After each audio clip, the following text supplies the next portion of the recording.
The knowledge world کے معزز دوستوں، میں ہوں محمد سمیر۔ تمام دیکھنے اور سننے والوں کو السلام علیکم۔ لگ بھگ آدھی دنیا تو اس نے اس جوانی ہی میں فتح کر لی۔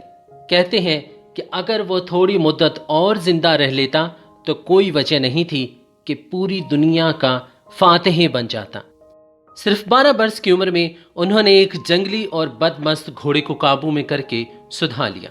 بیوسیفلس نامی یہ ایک دیو قامت اور وحشی گھوڑا تھا جو بعد میں تقریباً ساری زندگی اس 12 سالہ بچے کا ساتھی رہا۔ یہ بچہ بڑا ہو کر الیگزینڈر دی گریٹ یا سکندر اعظم کہلایا اور عہد قدیم کے مشہور ترین شخصیات میں شامل ہوا۔ مقدونیہ میسیڈونیا سے تعلق رکھنے والے سکندر اعظم 356 قبل مسیح میں پیدا ہوئے۔ میسیڈونیا شمالی یونان سے جزیرہ نما بالکان تک پھیلا ہوا علاقہ تھا۔ ان کے والد کو ان کے اپنے ہی ایک محافظ نے قتل کر دیا، جس کے بعد نئی بادشاہ کی کشمکش شروع ہوئی، جس میں انہوں نے اپنے تمام حریفوں کا صفایا کر دیا اور 20 برس کی عمر میں بادشاہ بن گئے۔ ان میں بچپن سے ہی کچھ ایسی صلاحیتیں تھیں کہ دیکھنے والوں کو محسوس ہوتا تھا کہ وہ تاریخ میں ایک غیر معمولی شخصیت کے طور پر یاد رکھے جائیں گے۔ نام الیگزینڈر شاہی تاریخ میں ایک اہم مقام رکھتا ہے۔ پوری تاریخ میں کئی بادشاہوں، شہنشاہوں کا نام سکندر رکھا گیا ہے۔ مثال کے طور پر مقدون کا Alexander III، Alexander the great نام رکھنے والے سب سے مشہور حکمرانوں میں سے ایک ہے۔ اسکاٹ لینڈ، روس اور دیگر یورپی ممالک کے کئی بادشاہ بھی تھے جن کا نام سکندر تھا۔ نام الیگزینڈر کی مختلف زبانوں میں متعدد تغیرات اور ترجمے ہیں۔ مثال کے طور پر ہسپانوی میں یہ ایلیجینڈرو ہے، اطالوی میں یہ ایلیسینڈرو ہے، روسی میں الیکسندر ہے اور عربی زبان میں اسکندر ہے۔ یہ تغیرات مختلف خطوں کے صوتی اور لسانی کنونشنز کو اپناتے ہوئے اصل نام کے جوہر کو برقرار رکھتے ہیں۔ سکندر کا نام دنیا بھر میں کئی جغرافیائی مقامات کے نام کے طور پر استعمال کیا گیا ہے۔ مثال کے طور پر مصر، ورجینیا، امریکہ اور دیگر مختلف ممالک میں سکندریہ نام کے شہر ہیں۔ یہ شہر اکثر سکندر اعظم کو خراج تحسین پیش کرتے ہیں، جس نے مصر میں سکندریہ کے اصل شہر کی بنیاد رکھی۔ الیگزینڈر نام سے متعلق یہ صرف چند اضافی پہلو اور اثرات ہیں۔ نام کے بھرپور تاریخی، شاہی روابط اور ثقافتی اہمیت اسے پوری دنیا میں ایک وسیع پیمانے پر تسلیم شدہ اور مشہور نام بناتی ہے۔ مگر یہ نام الیگزینڈر کیوں مشہور ہوا، آئیے جانتے ہیں اس ویڈیو میں۔ الیگزینڈر یونانی اصل کے ساتھ ایک عام دیا ہوا نام ہے جو یونانی نام الیگزینڈروس سے ماخوذ ہے، جس کا مطلب ہے مردوں کا محافظ یا انسانیت کا محافظ۔ یہ پوری تاریخ میں ایک مشہور نام رہا ہے اور متعدد قابل ذکر افراد نے اسے برداشت کیا ہے۔ اس نام کے ساتھ سب سے مشہور شخصیات میں سے ایک سکندر اعظم ہیں جو 4 صدی قبل مسیح میں رہتے تھے۔ وہ ایک مقدونیہ کا بادشاہ اور فوجی ذہین تھا جس نے قدیم تاریخ کے سب سے بڑی سلطنتیں قائم کی، جو یونان سے مصر اور ہندوستان تک مشرق تک پھیلی ہوئی تھی۔ سکندر کو اس کی فوجی فتوحات کے لیے یاد کیا جاتا ہے، جس میں اکثر سلطنت فارس کی شکست اور اس کے وسیع سلطنت میں یونانی ثقافت کا پھیلاؤ شامل تھا۔ اسے اکثر تاریخ کے عظیم ترین فوجی حکمت عملی اور فاتحین میں سے ایک سمجھا جاتا ہے۔ سکندر 350 سے 323 قبل مسیح میں مقدونیہ کا حکمران رہا۔ اس نے ارسطو جیسے استاد کی صحبت پائی۔ کم عمری ہی میں یونان کی شہری ریاستوں کے ساتھ مصر اور فارس تک فتح کر لیا۔ کئی اور سلطنتیں بھی اس کی فتح کیں، جس کے بعد اس کی حکمرانی یونان سے لے کر ہندوستان کی سرحدوں تک پھیل گئی۔ صرف 22 سال کی عمر میں وہ دنیا فتح کرنے کے لیے نکلا۔ یہ اس کے باپ کا خواب تھا کہ وہ اس کے لیے تیاری بھی مکمل کر چکا تھا، لیکن اس کے دشمنوں نے اسے قتل کروا دیا۔ اب یہ ذمہ داری سکندر پر عائد ہوتی تھی کہ وہ اپنے باپ کے مشن کو کسی طرح پورا کرے۔ 30 سال کی عمر تک اس نے یونان سے شمال مغربی ہندوستان تک پھیلی تاریخ کی سب سے بڑی سلطنتیں بنا لی تھی۔ وہ جنگ میں ناقابل شکست رہے اور بڑے پیمانے پر تاریخ کے عظیم اور کامیاب ترین فوجی کمانڈروں میں سے ایک سمجھے جاتے ہیں۔ باپ کی موت کے وقت سکندر کی عمر 20 سال تھی، لیکن وہ اس لحاظ سے خوش قسمت تھا کہ کسی مشکل کے بغیر ہی اسے مقدونیہ کی حکمرانی مل گئی تھی، ورنہ اس زمانے کا قاعدہ تو یہی تھا کہ بادشاہ کا انتقال ہوتے ہی تخت کے حصول کے لیے لڑائیاں شروع ہو جاتی تھیں، اور اس لڑائی میں ہر وہ شخص حصہ لیتا جس کے پاس تخت تک پہنچنے کا ذرا سا موقع ہوتا۔ سکندر ایک تو اپنے باپ کا ایک لوتا بیٹا تھا، دوسرا اس وقت مقدونیہ کی حکمرانی کا کوئی اور خاص دعوے دار نہیں تھا، لیکن احتیاط کے طور پر سکندر نے ایسے تمام افراد کو قتل کرا دیا جو کسی بھی طرح اسے نقصان پہنچا سکتے تھے۔ یہاں تک اپنی ماں کے اکسانے پر اس نے اپنی دودھ پیتی سوتیلی بہن کو بھی قتل کرا دیا۔ سکندر کی ایک اور خوش قسمتی یہ بھی تھی کہ اسے ارسطو جیسا استاد ملا تھا جو اپنے زمانے کا قابل اور ذہین ترین انسان سمجھا جاتا ہے۔ اس کے علاوہ اس کے باپ فلپ نے اپنے بیٹے کی جسمانی تربیت پر بھی خصوصی توجہ دی اور اس کے لیے اسے شاہی محل سے دور ایک پرفضا مقام پر بھیج دیا تاکہ عیش و عشرت کی زندگی سے وہ سست نہ ہو جائیں۔ یہاں سکندر نے جسمانی مشقیں بھی سیکھیں اور گھڑ سواری، نیزہ اور تلوار بازی میں مہارت بھی حاصل کی۔ ساتھ ہی ساتھ ارسطو اس کی ذہنی تربیت بھی کرتے رہے۔ حکمرانی کے ابتدائی دنوں میں سکندر نے ایتھنز، یونان کا دارالخلافہ سمیت دیگر پڑوسی ممالک کو اپنے ساتھ ملانے کی کوشش کی۔ اس کی وجہ یہ تھی کہ اپنی مہم پر نکلنے سے پہلے وہ نہ صرف اپنی فوج کو مضبوط کرنا چاہتا تھا بلکہ اس کو یہ فکر بھی تھی کہ کہیں اس کی غیر موجودگی میں کوئی مقدونیہ پر حملہ نہ کر دے۔ 2 سال اس کام میں بیت گئے۔ اس دوران میں کچھ علاقوں کو تو اس نے تلوار کے زور پر فتح کر لیا اور کچھ مقابلے کے لیے بغیر ہی اس کے ساتھ مل گئے۔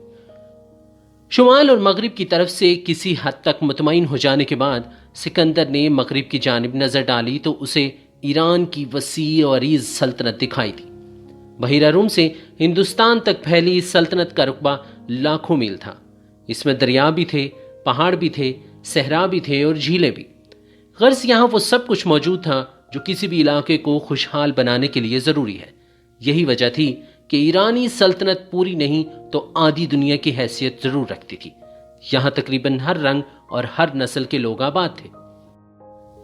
334 قبل مسیح میں سکندر 35,000 فوج کے ساتھ مقدونیہ سے نکلا۔ اس فوج میں 30,000 سوار اور 5,000 پیدل تھے۔ سکندر کی پیدل فوج کی مشہور ترین چیز مقدونوی جتھا تھا۔ یہ 256 فوجیوں کا مربع شکل کا دستہ تھا، یعنی ہر قطار میں 16 سپاہی تھے اور ان کی قطاروں کی تعداد بھی 16 ہی تھی۔ ان کے ہاتھوں میں جو نیزے ہوتے وہ بھی 16 فٹ لمبے ہوتے۔ یوں چلتے ہوئے جب کوئی پہلی قطاروں کے سپاہی اپنے نیزے آگے کی طرف بڑھاتے تو ان کی نوکیں پہلی قطار سے بھی آگے نکل جاتی۔ مشرق کی طرف چلتے ہوئے دریائے گرانی کوس پر سکندر کا سامنا ایک چھوٹے ایرانی لشکر سے ہوا۔ اس لشکر میں 20,000 سوار اور 20,000 ہی پیدل سپاہی تھے۔ پیادوں میں زیادہ تر یونانی نسل کے لوگ تھے۔ لشکر کی کمان دارا کے قریبی لوگوں کے پاس تھی، اس میں اس کا داماد سپھتراواتیس بھی شامل تھا۔ سکندر کی فوج کا پتہ چلتے ہی ایرانیوں نے جو سب سے پہلے کام کیا وہ دریا کی ڈھلوان کنارے پر قبضہ کرنا تھا تاکہ دشمن کی فوج کے پیش قدمی کو روکا جا سکے۔ لیکن اس بات پر سکندر ذرا نہ گھبرایا، اسے معلوم تھا کہ اس کی فوج کا ایک ایک سپاہی دل و جان سے اس کے ساتھ ہے۔ اس نے انہیں حکم دیا کہ دشمن کے تیروں کی پرواہ کیے بغیر دریا پار کر لیں۔ بس ایک مرتبہ دوسرے کنارے پہنچ گئے پھر ان کا دشمن پر قابو پانا مشکل نہیں ہوگا۔ سکندر کو اچھی طرح معلوم تھا کہ ایشیائی لوگ جہاں گھڑ سواری میں ماہر ہیں وہاں پیدل لڑائی میں خاصے کمزور ہیں۔ مزید یہ کہ سپاہیوں کے پاس ایرانیوں کے مقابلے میں بہتر اسلحہ ہے۔ وہ سر سے پاؤں تک ذرہ میں ڈھکے ہوئے تھے اور ان کے نیزے ہلکے اور لمبے تھے۔ سکندر کی فوج کا جتھا درمیان میں تھا جبکہ دائیں اور بائیں طرف سوار تھے۔ دائیں طرف کے سواروں کی قیادت وہ خود کر رہا تھا۔